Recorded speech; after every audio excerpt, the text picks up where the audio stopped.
नमस्कार, डीडी अरुण प्रभा के इस खास कार्यक्रम में आपका स्वागत है।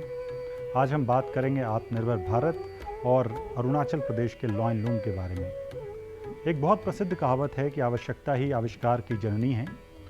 कोरोना महामारी के इस दौर में भारतीय अर्थव्यवस्था के साथ साथ सभी भारतीयों के लिए आत्मनिर्भर भारत की अवधारणा समय की आवश्यकता है। आत्मनिर्भर भारत केवल एक शब्द नहीं है, बल्कि यह हमारे प्रधानमंत्री श्री नरेंद्र मोदी का एक दृष्टिकोण है जो भारत को कोरोना महामारी के दौरान इस कठिन समय से उबरने में सक्षम बनाता है। आत्मनिर्भर भारत की अवधारणा वास्तव में हमारे माननीय प्रधानमंत्री नरेंद्र मोदी का एक विजन है, जिसके तहत स्थानीय स्तर पर सभी अनिवार्य वस्तुओं का उत्पादन शुरू करके भारत और भारतीयों को आत्मनिर्भर बनाना है।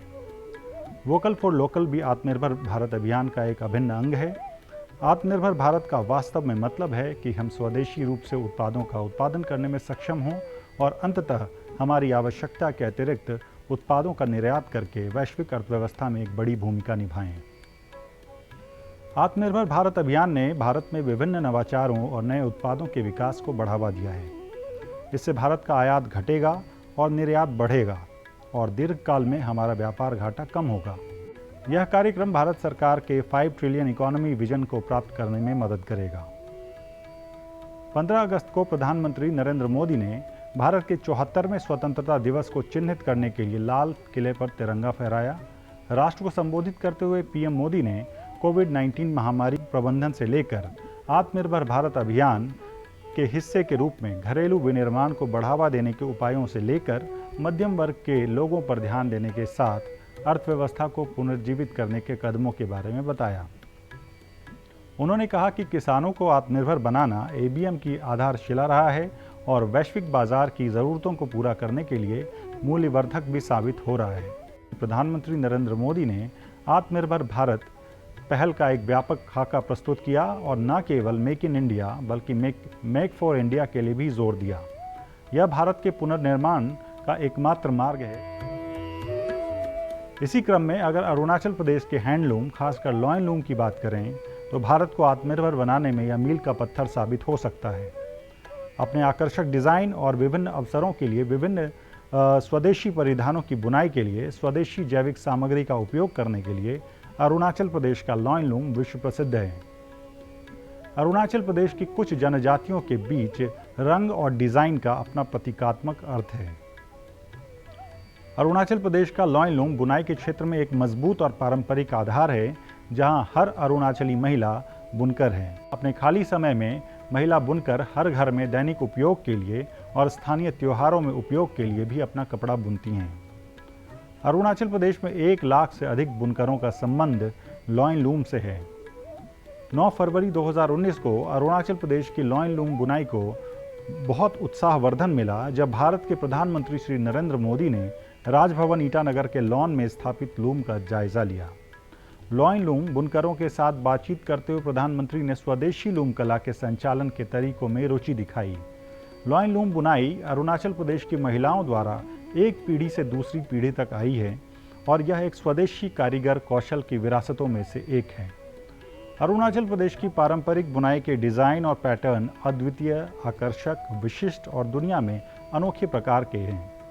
अरुणाचल प्रदेश की हर जनजाति का अलग अलग रंग और डिज़ाइन है जो उनकी पहचान का प्रतीक है। लॉइन लूम बुनाई परंपराओं का एक विस्तार है और महिलाओं के लिए स्वरोजगार का बड़ा साधन है।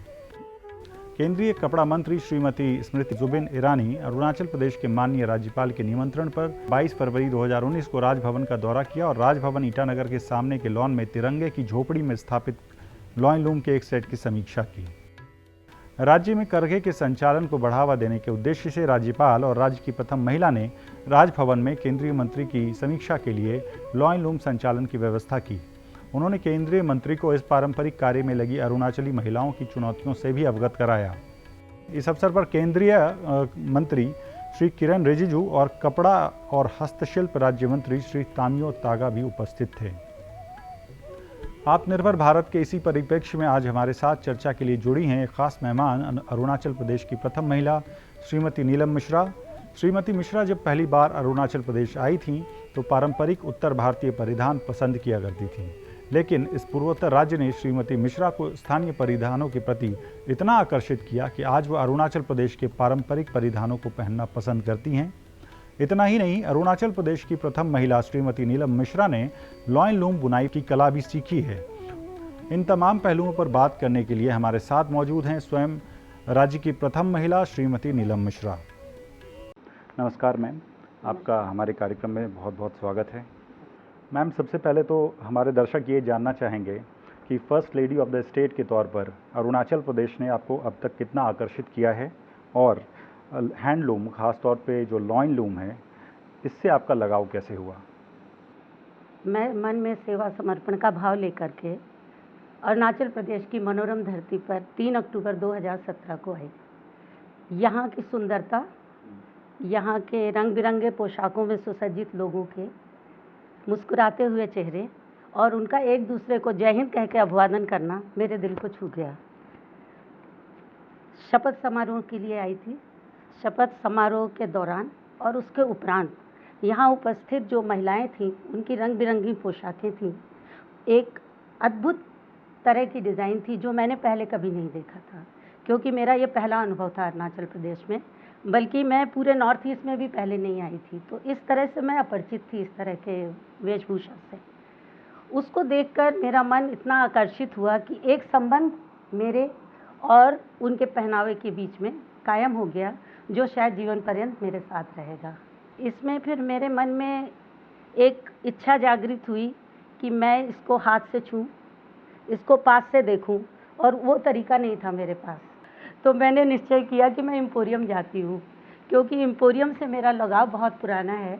मैं करीब करीब हर प्रदेश के, अपने हिंदुस्तान के, क्योंकि फ़ौज में होने की वजह से जगह जगह पोस्टिंग होती थी, तो वहाँ के एम्पोरियम में जाती थी और जो उनकी अद्वितीय कला की साड़ियाँ होती थी वो मैं खरीदती थी। तो मेरे पास बंगाल की बालूचरी, आंध्र प्रदेश की गद्वाल, मद्रास की कांजीवरम और इस तरह से हरी जगह की, छत्तीसगढ़ के मेरे पास बात प्रिंट है, मध्य प्रदेश की चंदेरी है। मतलब मेरे पास अच्छा खासा हैंडलूम का कलेक्शन है। तो उस हिसाब से मैं एम्पोरियम का विज़िट, सबसे मेरा पहला विज़िट एम्पोरियम ही था यहाँ पे, आने के करीब 3-4 दिन के अंदर। तो वहाँ मैं गई तो मुझे तो कुछ भी पता नहीं था। उन्होंने पूछा काउंटर पे जो लेडी थी कि मैडम आपको क्या दिखाऊं? तो मैंने कहा जो आपने पहना है वही दिखा दीजिए। तो उन्होंने कहा आप गाले देखेंगी? तो मैंने स्वीकृति दी, क्योंकि मुझे तो पता नहीं था कि इसको गाले भी बोलते हैं। तो उन्होंने दिखाया, बहुत सारे दिखाए, बहुत सुंदर थे, काफ़ी अच्छे थे। और मुझे मन में 2 डाउट था। एक तो ये कि मैं पहन पाऊँगी कि नहीं, खरीदूँ तो मैं ऐसा खरीदना चाहती थी जो अगर ना पहन पाऊँ तो डेकोरेशन पीस जैसा लगा लूँ। तो उसमें मुझे मिशमी वाला गाले बहुत पसंद आया। और मन में थोड़ा-सा आश्चर्य भी हुआ कि कहीं पर भी जाते हैं खरीदने, सामान जाते थे तो 6 मीटर की साड़ी भी मुझे 10,000 में अच्छी खासी मिल जाती है। ये 1.5-2 मीटर का कपड़ा। तो फिर मैंने कहा अच्छा और कुछ है? तो उन्होंने एक ऑर्डिनरी सा शॉल था कुछ, वो दिखाया, तो वो खरीद के मैं चली आई। पर मैं मन में सोचती रही कि ऐसा क्यों है, इतना महंगा क्यों है ये सामान, क्योंकि पता नहीं था कुछ भी इसके बारे में। तो 2-3 दिन बाद कुछ लेडीज़, हमारी 2 एडीसी की वाइफ, मिसेस मोगलांग और मिसेस बागरा, और जो डॉक्टर हैं यहाँ, डॉक्टर जेनिफर, वो मुझे मिलने के लिए आई। तो उनको मैंने देखा, उन लोगों ने 3 तरह की वेशभूषा पहन रखी थी तीनों ने। तो थोड़ी औपचारिक बात के बाद मैंने पूछ ही लिया कि ये जो आप लोगों ने पहन रखा है ये क्या है और कैसे होता है? तो उन्होंने मुझे बताया, मिसेस मोगलांग ने बोला मैं खमती हूँ, तो मैंने खमती पहनी हुई है। डॉक्टर जेनिफर ने बोला कि मैं तो आदी हूँ, तो मैंने आदी पहना हुआ है। और मिसेस बागरा ने बोला मैं गालो हूँ, तो मैंने गालों का गाले पहना हुआ है। तो मैं कहा आप लोग इसको गाले ही बोलते हैं? बोलते नहीं, हमारी भाषा में तो हम अलग अलग बोलते हैं, लेकिन अरुणाचल में आजकल ज़्यादातर हम लोग इसको गाले ही बोलते हैं। तो उसका बहुत ज़्यादा आकर्षण था। मैंने थोड़ी और जानकारी हासिल करी। मैंने कहा पर बहुत महंगा मिलता है, मैं तो खरीद नहीं पाई।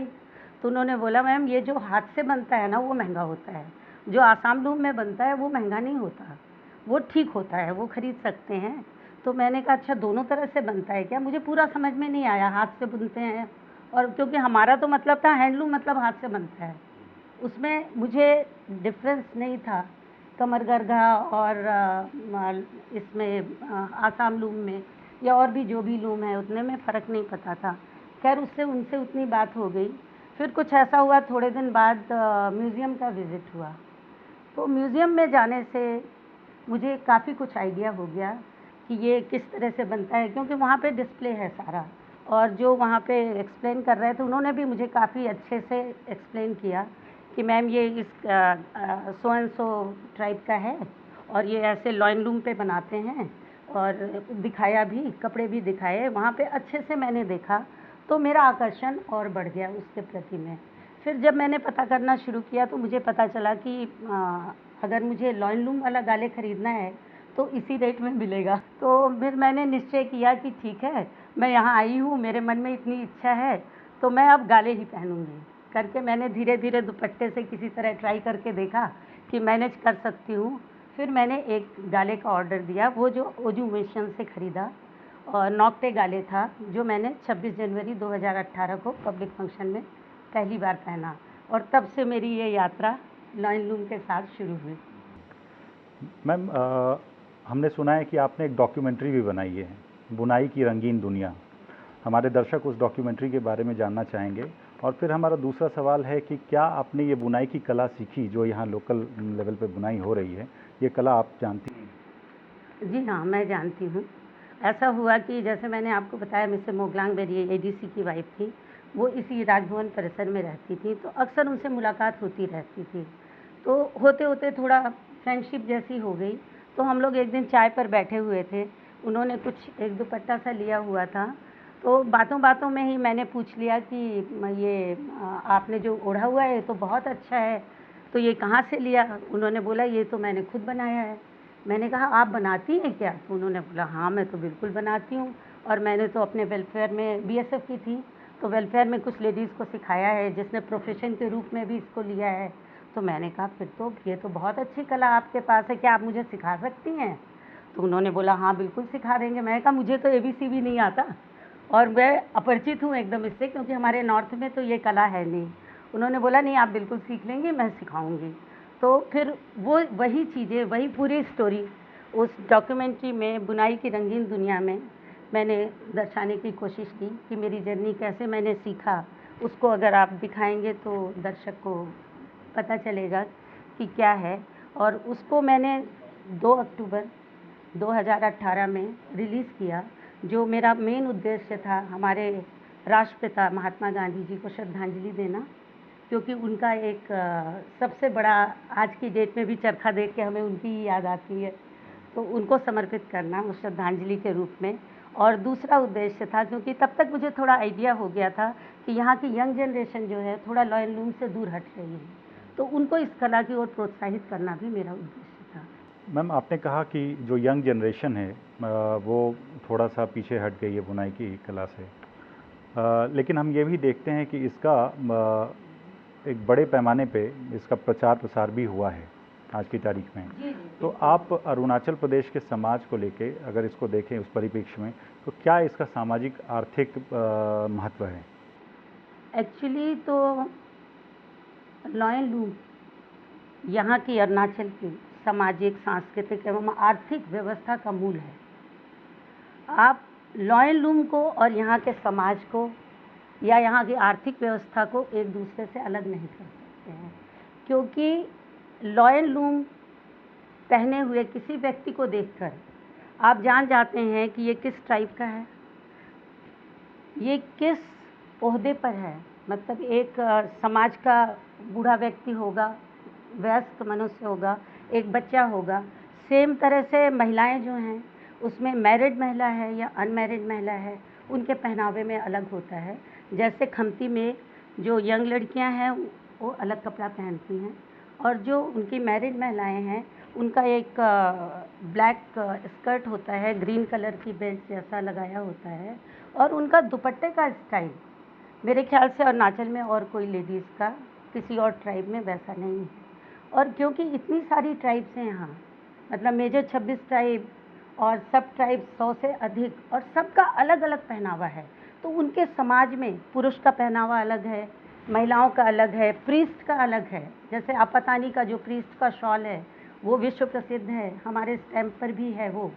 और उसको एक इनका नियम भी है बनाने का, प्रीस्ट का शॉल।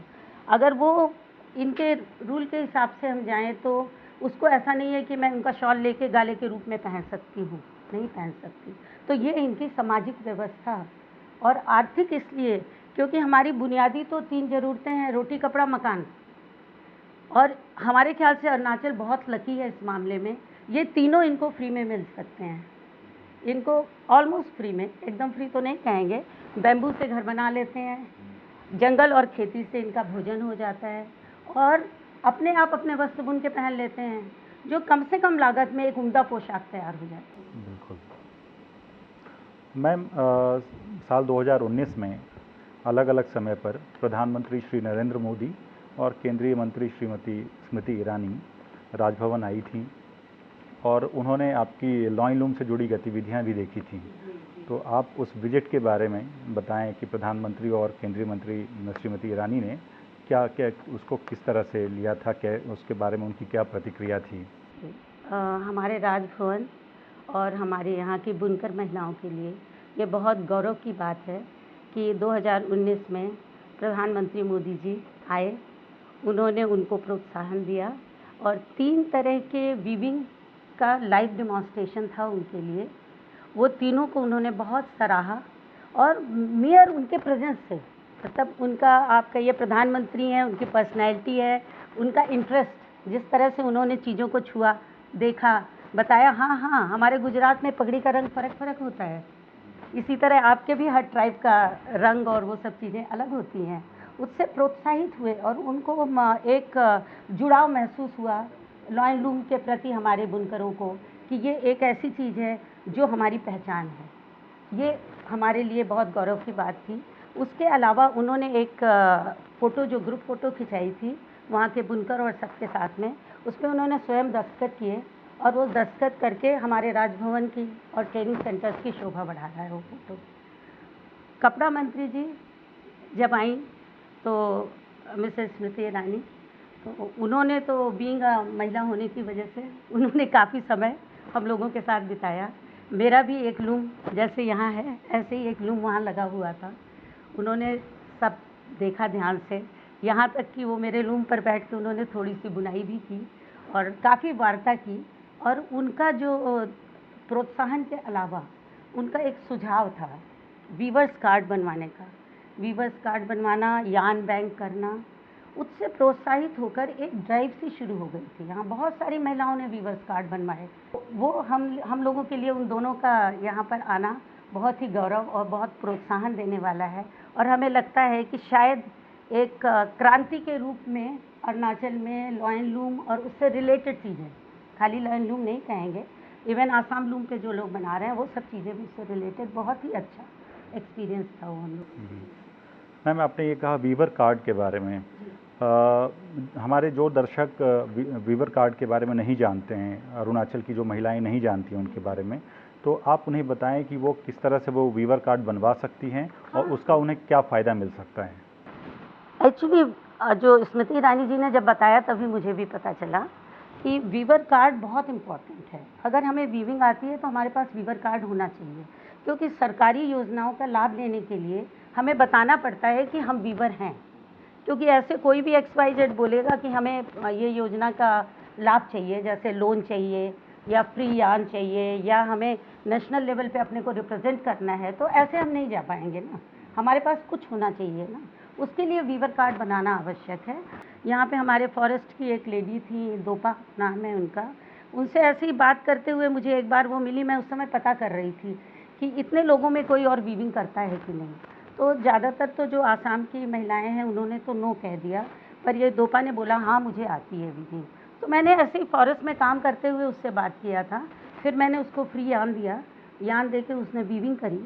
वीव करके मैंने उससे टेबल मैट्स बनवाए और फिर हमने उसको टेक्सटाइल मिनिस्ट्री में दिया।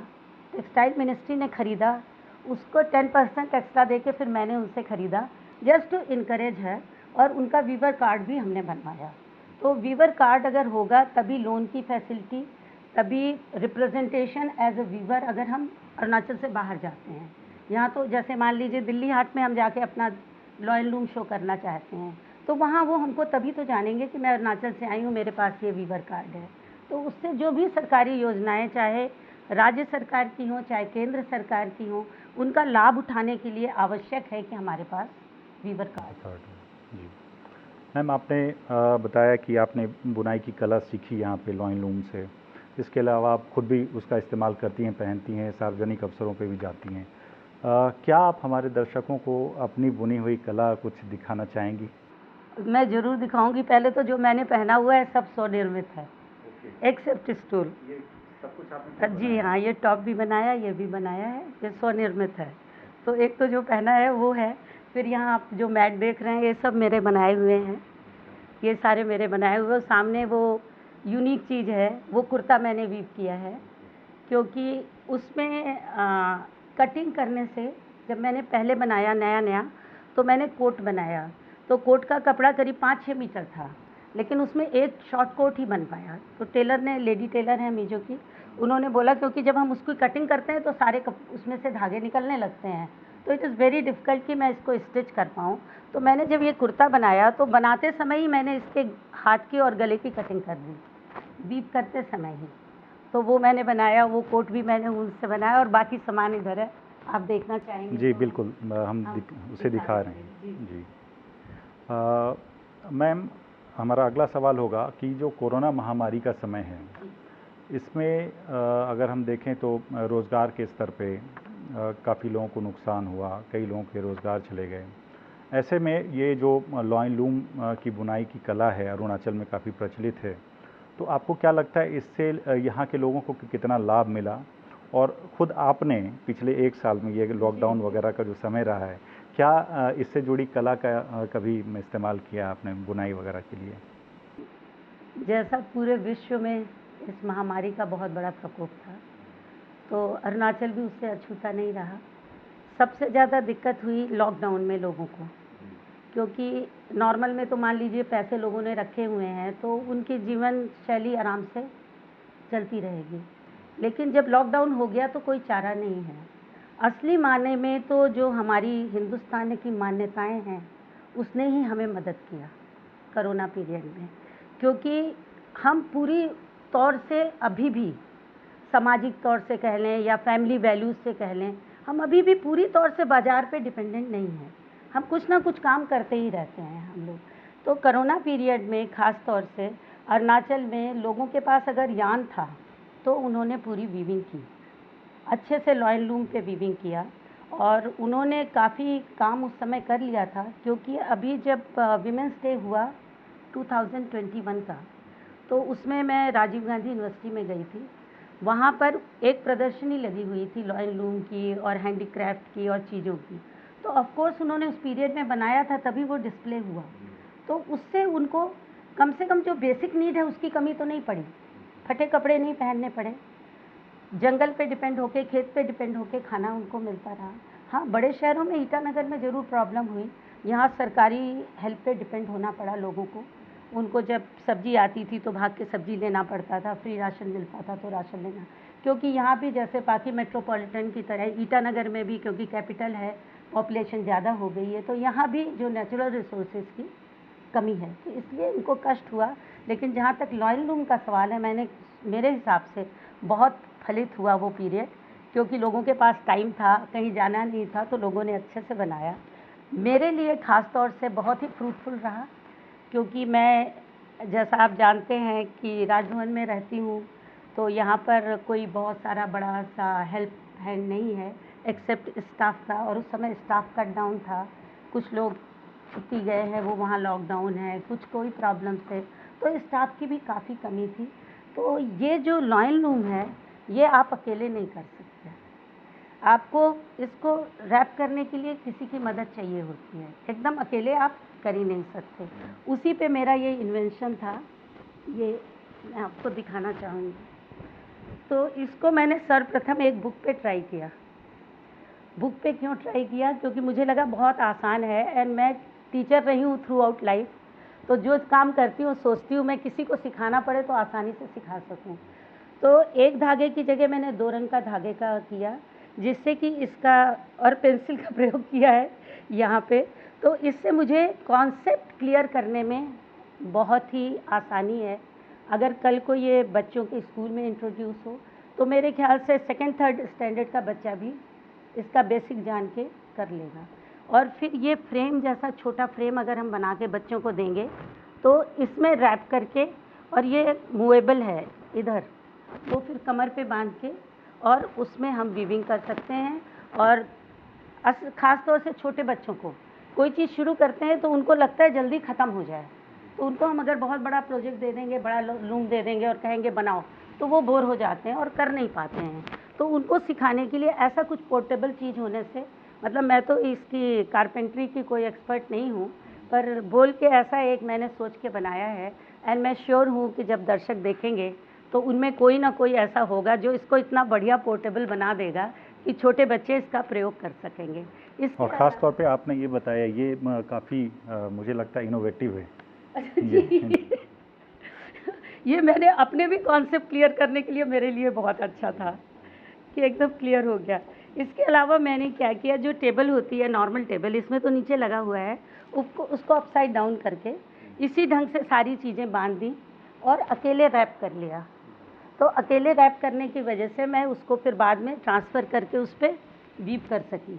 नहीं तो बिना किसी हेल्प के वो सबसे बड़ा प्रॉब्लम होता है रैपिंग वाला, क्योंकि आप कमर पे बांधते हैं तो कोई दूसरी महिला आपको देती है तो आप उसको घुमाते हैं, रैप हो जाता है। तो फिर ये जो पिकिंग अप है, this is another tedious task. तो ये पिकिंग अप भी बैठ के उतने ही समय करना थोड़ा डिफ़िकल्ट होता है। तो जब टेबल खड़ी होती है, डाइनिंग टेबल के ऊपर रख दिया छोटी टेबल, उस पर पिक करते हैं तो आसानी से कर सकते हैं।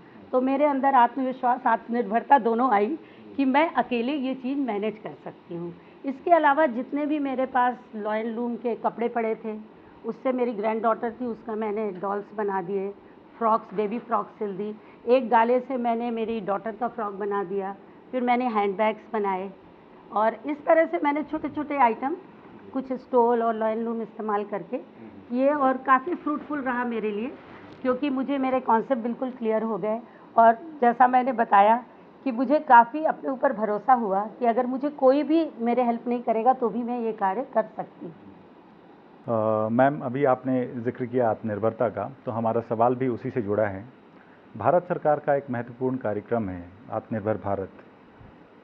उस कॉन्सेप्ट में अगर हम देखें तो जो ट्राइबल क्राफ्ट है, ख़ासतौर पे लॉयन लूम की जो कला है, उसमें उसका कितना महत्व है, आत्मनिर्भर भारत को सफल बनाने में उसका कितना महत्व हो सकता है?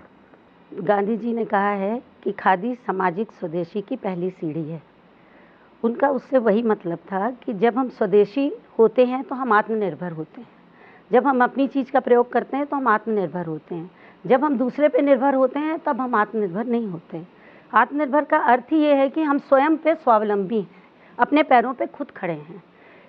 क्योंकि लॉयन लूम, जैसा मैंने कहा, यहाँ के मूल है, यहाँ का सबसे मुख्य चीज़ लॉयन लूम ही है।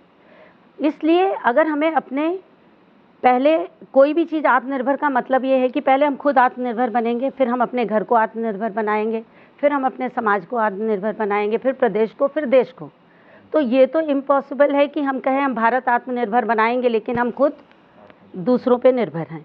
तो क्योंकि लॉयन लूम पर हम अगर कंसंट्रेट करें, या बाकी भी क्राफ्ट जो भी हमारे अरुणाचल की निधि है, जो भी यहाँ के नेचुरल रिसोर्सेज हैं, उनका प्रयोग अगर हम इसलिए करें कि हम खुद आत्मनिर्भर हों पहले, और फिर हम उसको, जो मोदी जी का मंत्र है, vocal for local and local to global, तभी हम उसमें सफलता प्राप्त कर सकते हैं। अब लॉयन लूम पर मैं आती हूँ थोड़ा। यहाँ की जो विविधता है, जितनी ट्राइब उतने तरह की विविधताएं हैं, वो विविधताएं ही दुनिया को आकर्षित करती हैं।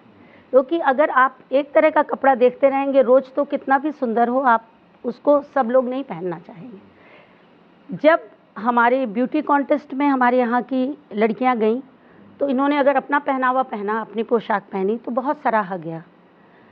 तो हमें ये पता है कि इसमें स्कोप है, लेकिन उसको करने के लिए 2-3 चीज़ें बहुत ज़रूरी हैं। सरकार ने योजनाएं बना दी, सरकार लाभ देने को तैयार है। अब उन योजनाओं को जन जन तक पहुंचाना, उनको इसके लिए जागरूक करना, फिर उनका प्रोडक्शन इतना होना, क्योंकि अभी तो इतना प्रोडक्शन है अरुणाचल में कि वो यहीं ख़त्म हो जाता है। अगर मैं आज चाहूँ कि मुझे इस आइटम का 100 पीस मिले तो नहीं मिलेगा। तो अगर हमारे पास अवेलेबिलिटी ही कम है तो हम उसको दूसरी जगह पहुंचाने का तो अभी सोच नहीं सकते हैं, क्योंकि पहले हमें अपने प्रोडक्शन पे ध्यान देना है, सेकंड हमें अपनी क्वालिटी पे ध्यान देना है। क्वालिटी में क्या आता है, जो डिमांड होता है, ज़्यादातर डिमांड होता है 2-3 चीज़ों का। एक तो हमें आज के ज़माने में बात कर रही हूँ कि प्राकृतिक होना चाहिए, मतलब अब रेयॉन का और आर्टिफिशियल मटेरियल का समय गया।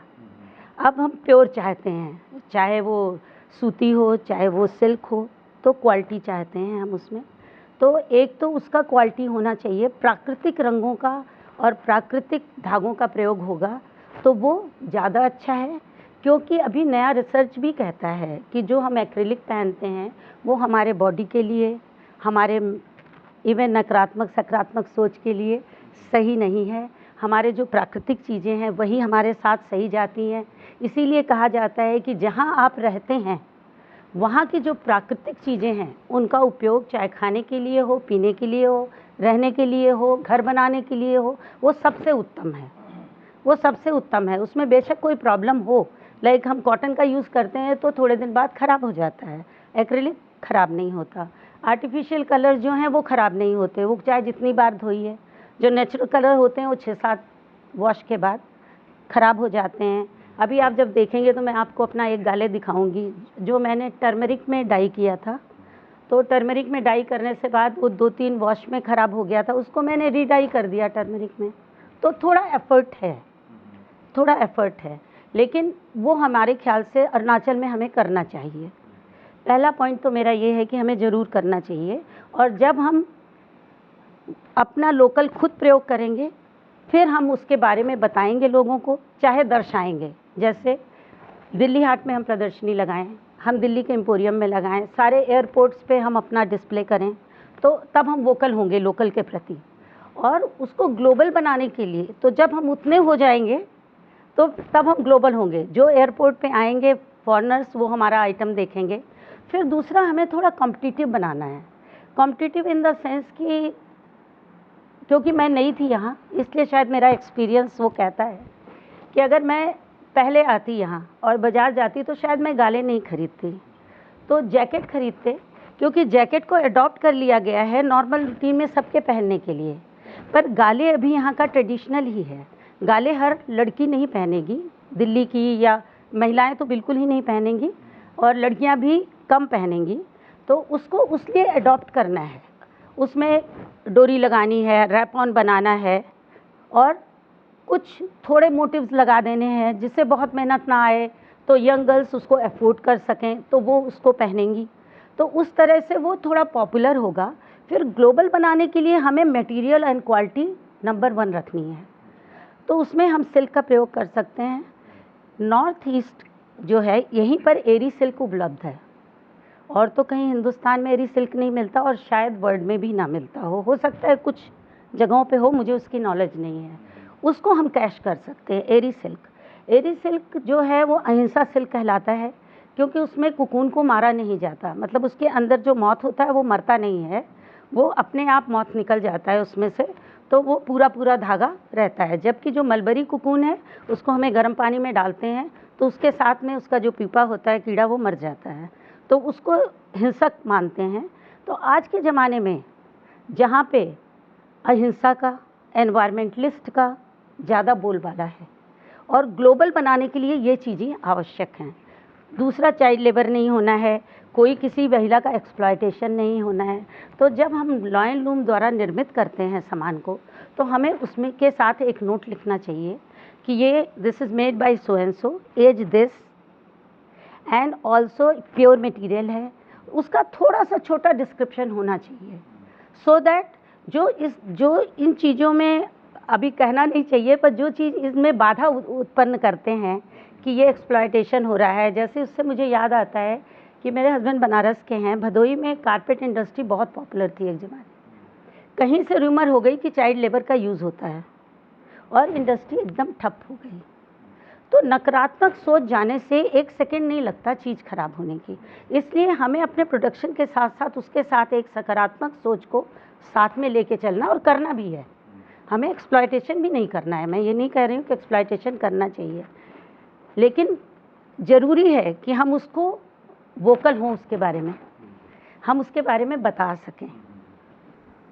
मैम, क्या आपने सार्वजनिक अवसरों पर कभी ये ट्रेडिशनल कपड़े जो हैं उनका इस्तेमाल किया है? जी, मैं तो पहले ही बताया कि मेरा पहली बार मैंने 26 जनवरी में पहना, और सारे नेशनल फेस्टिवल पे मैं ट्राई करती हूँ कि मैं स्वनिर्मित ही पहनूँ, लॉयन लूम स्वनिर्मित पहनूँ। और बाकी पब्लिक प्लेसेस में जहाँ भी जाती हूँ, मैं जिस टाइप के फंक्शन में जाती हूँ उस टाइप की ड्रेस पहनती हूँ। अगर मैं आदि के फंक्शन में जाती हूँ तो आदि गाले पहनती हूँ, निशी के में जाती हूँ तो निशी गाले पहनती हूँ। और कई बार तो ऐसा होता है कि जो वहाँ लड़कियाँ होती हैं उनका और मेरा एक सा होता है। जैसे अभी मोनपा तवांग गए थे तो मोनपा की लड़कियों का जो डांस कर रही थी और मेरा ड्रेस एक ही था। मैम, हमने सुना है कि आपने राजभवन में कार्यरत एक मोनपा महिला को लॉयन लूम की बुनाई की कला जो है वो सिखाई है, और अब वो काफ़ी अच्छी बुनाई कर रही जी, जी, बिल्कुल। वो राजभवन में है, मोनपा है, उनका नाम फुरफा है। तो जब मैंने ये काम शुरू किया तो कहती थी, मैम आप कैसे बुनते हो? मुझे तो नहीं आता, मुझे तो नहीं आता। तो मैंने कहा नहीं, सीखोगे तो आ जाएगा, मैंने भी तो अभी सीखा है, मैंने कौन सा पहले से सीखा था। तो मैंने उनसे हेल्प लेना पहले शुरू किया, थोड़ा थोड़ा रैप करने में, वो करने का, और उनको सिखाया। आज वो अच्छा खासा वीविंग कर लेती हैं। इस वाले वीविंग में भी उन्होंने किया हुआ है, तो अगर आप चाहेंगे तो वो यहाँ पर दिखा भी देंगी आपको। तो मुझे इस बात की काफ़ी खुशी है कि किसी से मैंने सीखा और मैंने भी एक स्टूडेंट को तैयार कर दिया है, जो कहती है कि बाद में मैं अपने घर जाके मैं करूँगी।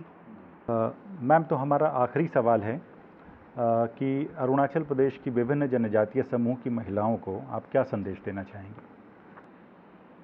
सर्वप्रथम मैं उन सब महिलाओं को जो लॉयन लूम से जुड़ी हुई हैं और उनके लिए कार्य कर रही हैं, उनका एक सकारात्मक सक्रिय योगदान है इस कला का प्रचार प्रसार करने में।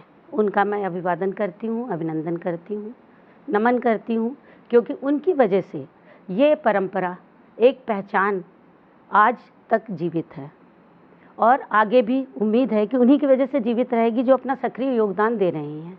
उसके उपरांत मैं उन महिलाओं से अनुरोध करती हूँ जो किसी अन्य कार्य क्षेत्र में व्यस्त होने की वजह से इस लॉयन लूम या कमर करघा से डायरेक्टली जुड़ी हुई नहीं है। उनसे मेरा अनुरोध है कि कृपया आप अपने व्यस्त समय से भी थोड़ा समय निकाल करके इस कला के प्रोत्साहन में योगदान दीजिए और स्वयं लॉयन लूम द्वारा निर्मित आधुनिक पहनावे को पहनिए, जैसे प्लाजो, कुर्ता, कोट इत्यादि, जिससे उनको प्रोत्साहन मिले और उन्हें आर्थिक लाभ मिल सके, जो महिलाएं इस कार्य से जुड़ी हैं। हमारी छोटी बहनों, बेटियों, प्यारे बच्चों, उन सब से मैं कहना चाहूँगी कि आपकी दादी, परदादी, नानी, परनानियों ने बहुत परिश्रम करके इस कला को सजाया संवारा है और आज आपके सामने इस रूप में है।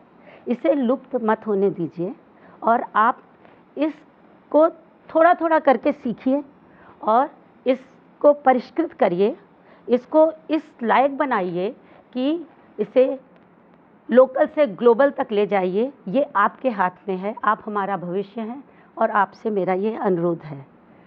उसके अलावा आज हैंडलूम दिवस है, हैंडीक्राफ्ट एंड हैंडलूम दिवस पे यहाँ सभी अरुणाचल वासी जो इस कला से डायरेक्टली इनडायरेक्टली, कला मतलब हैंडीक्राफ्ट एंड हैंडलूम दोनों से जुड़े हुए हैं, उन सब का मैं धन्यवाद देती हूँ और उनसे कहती हूँ आप हमारा गौरव हैं, क्योंकि आपकी वजह से अरुणाचल प्रदेश की कला जो है वो विश्व प्रसिद्ध हो रही है और आपके हाथ में ही ये पूरा भार है कि आप इसे जन जन में पहुंचाएं और इस कला को ऊंचाई पर ले जाएं। हमारे दर्शकों को आशा है कि मतलब जो हमने first lady of the state का इंटरव्यू किया लॉयन लूम की कला के बारे में, इससे आप लोगों को काफ़ी कुछ सीखने को मिला होगा और जैसा कि मैम की आशा है कि आप इस कला को इस राज्य से मरने नहीं देंगे, इस कला को हमेशा प्रचारित प्रसारित करेंगे ताकि जैसे अभी ये विश्व प्रसिद्ध है वो हमेशा इसकी प्रसिद्धि कायम रहे। तो आपने देखा कि राज्य की प्रथम महिला श्रीमती नीलम मिश्रा, जो पिछले कुछ वर्षों से स्वयं लॉइन लूम पर बुनाई करती रही हैं, उन्होंने बताया कि लॉइन लूम पर बुनाई अरुणाचल प्रदेश की महिलाओं के लिए सबसे पुराने स्वदेशी कारीगर कौशल में से एक है और पीढ़ी दर पीढ़ी विरासत में मिली है। यह परंपराओं का विस्तार है और हमारी महिलाओं के घर के काम काज का एक अनिवार्य हिस्सा है। इस परंपरा ने उनकी ज़रूरतों को पूरा किया है और उन्हें आर्थिक सहायता भी दी है। राज्य की प्रथम महिला ने इस कला को बढ़ावा देने के लिए अपने स्तर पर भी काफ़ी प्रयास किए हैं। उन्होंने ओजू वेलफेयर मिशन के साथ मिलकर महिला दिवस के अवसर पर थ्रू जनरेशंस एक परंपरा एक पहचान नाम से एक कार्यक्रम का आयोजन कराया था। उन्होंने स्वयं सहायता समूहों को भी बड़े पैमाने पर यार्न वितरित कराए हैं। यह क्षेत्र पूरे देश में प्रत्यक्ष और अप्रत्यक्ष रूप से 43 लाख से अधिक बुनकरों को रोजगार देता है, जिनमें 77% महिलाएं हैं। एक आर्थिक गतिविधि के रूप में हैंडलूम देश का सबसे बड़ा कुटीर उद्योग है। देश भर में करोड़ों करघे कपास, रेशम और अन्य प्राकृतिक रेशमों की बुनाई में लगे हुए हैं ताकि भारत की अनमोल विरासत की पारंपरिक सुंदरता को सामने लाया जा सके और लाखों परिवारों को आजीविका प्रदान की जा सके।